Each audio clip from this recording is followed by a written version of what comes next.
exemple, Llíria, que avui viu la jornada reina de les festes en honor de Sant Vicent Ferrer, copatró de la capital de Camp de Túria. Com cada any, milers de persones han tornat a demostrar la gran devoció a este sant, protector de fonts i pous. Al Parc de Sant Vicent de Llíria està en directe Hanna Sanchis. Hanna, com s'està recordant el miracle de la font? Hola, molt bon dia a tots. Bé, esta rememoració ha començat de bon dematí. És una celebració multitudinària i que a Llíria coincideix amb la fi, amb el colofó de la festivitat de Pasqua. I per tant, avui s'està celebrant com un dia típic de Pasqua. La gent ha volgut disfrutar a l'aire lliure, ha vingut fins així per tal d'esmorzar. Els que han volgut fins i tot s'han quedat a dinar. I com que l'oratge ha acompanyat i molt els més atrevits i també els més joves, el que han fet ha sigut seguir una altra tradició com és la de llançar-se a l'aigua, banyar-se en aquesta aigua tan gelada, però que enguany ha tornat a ser beneïda. I és que la festivitat de Sant Vicent Ferrer a Llíria està íntimament lligada amb el líquid element. El motiu que al 1410 Llíria patia una severa sequera a la que li va posar el punt final Sant Vicent Ferrer en fer tornar a brollar d'aquesta font que s'havia secat l'aigua. Una aigua que va dir mai no tornaria a faltar. El dia ha començat amb una romeria d'Acció de Gràcies. Conta la tradició que Llíria va patir una greu sequera allà pel 1410. Esgotats tots els recursos, els llirians van demanar ajuda a Sant Vicent i l'aigua va tornar a brollar de les fonts. En record d'aquell miracle se celebra esta romeria. Anem a commemorar quan Sant Vicent estigui en Llíria i feu el miracle de l'aigua, en el que creixerà i menguarà, però per a beure mai ne faltarà. I fins a la fetge no n'ha faltat mai d'aigua. Entre música i aplaudiments, els romeus porten la imatge del sant fins l'ermita. I mentre els més devots assisteixen a missa, a l'ombra dels pins i les oliveres, famílies i colles d'amics peguen un mos. És l'hora d'esmorzar.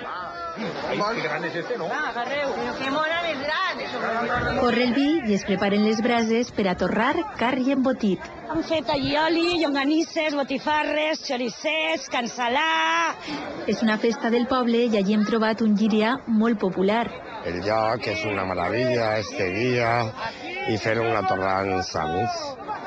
És tradició també que els joves es repten i acaben xopats, una bona manera d'acabar una festa tan lligada a l'aigua. A València, la festivitat de Sant Vicent Ferrer ha començat amb una missa. L'alcaldessa de la ciutat, Rita Barberà, ha presidit la cerimònia que s'ha celebrat a la catedral. Ha sigut el primer acte del matí. Després, al migdia, la celebració s'ha traslladat al carrer a la processió cívica que ha eixit des de l'Ajuntament fins a la casa natalícia del Sant, on s'ha fet l'ofrena de flors. Esta vesprada es repetiran en diversos punts de la ciutat les celebracions de les tradicionals miracles.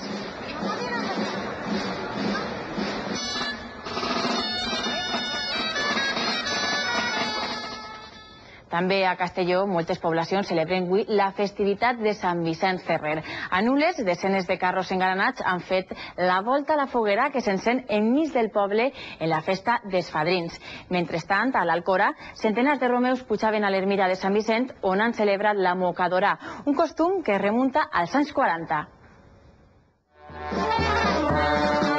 El carrer de Sant Vicent de Nules s'ha convertit avui en pas obligat per a centenars de veïns i visitants.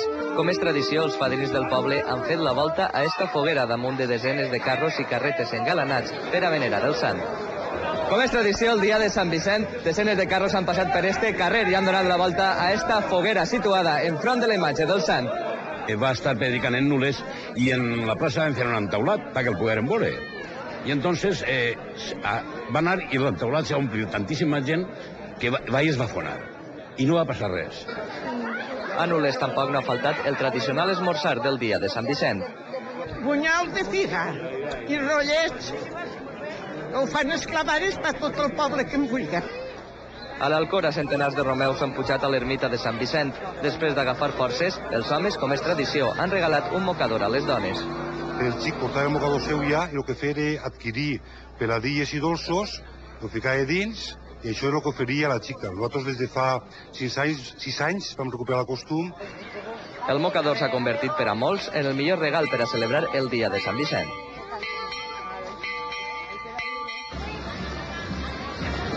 També Sant Vicent del Raspeig, a Alacant, celebra la festivitat de Sant Vicent Ferrer. Els moros i cristians han desfilat fins a la plaça de l'Ajuntament per a dipositar vora 3.000 rams de flors. Sant Vicent celebra durant tota la setmana les seues festes de moros i cristians en honor del sant. Este cap de setmana s'han fet les entrades.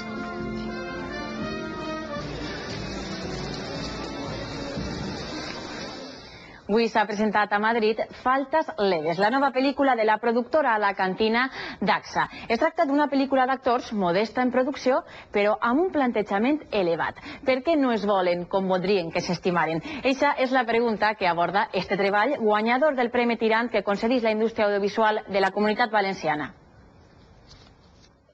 No pienso ver cómo mi hijo se jode la vida haciendo algo para lo que no vale. Estupendo. Así que antes de ver cómo tu hijo se jode la vida, te adelantas y se la jodes tú. Un sopar en família es pot convertir en tot un desastre, una guerra d'egos que posa de manifest la incapacitat de gestionar els sentiments.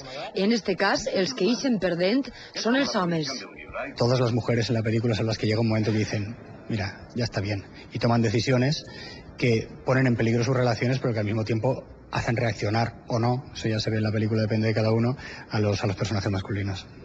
Faltas leves s'ha rodat íntegrament a València i Rodalia. Tot passa la nit de Sant Joan, una nit màgica que la remet a somni d'una nit d'estiu de Shakespeare.